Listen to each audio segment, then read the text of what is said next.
Komisiyo yo mu nteko ishinga amategeko muri Leta Zunze Ubumwe za Amerika yahawe inshingano zo gukora iperereza ku kibazo cya Jeffrey Epstein washinjwe gusambanya abagore n'abakobwa no kubacuruza. Yahamagaje Bill Clinton wayoboye iki gihugu n'umugore we Hillary Clinton kugira ngo bisobanure ku bijyanye n'umubano bari bafitanye n'uyu mugabo.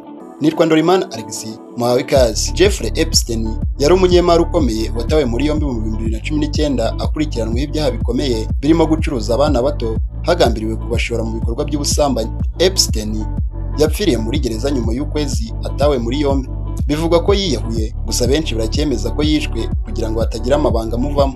Impamvu ni uko Epstein yari inshuti y'abanyepolitike, abayobozi bakomeye ndetse n'abanyemari benshi, aba barimo Bill Clinton na Donald Trump.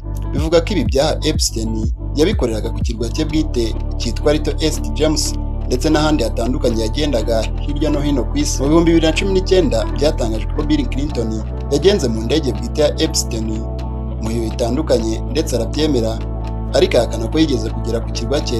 Hamwe mu ho Clinton yakoresheje indege ya Epstein ni mu 2002 ubwo yagiriraga uruzinduko mu Rwanda. Bivugwa ko kandi mu 2003 ubwo Epstein yizihizaga isabukuru, Bill Clinton ari umwe mu bamwohereje ubutumwa.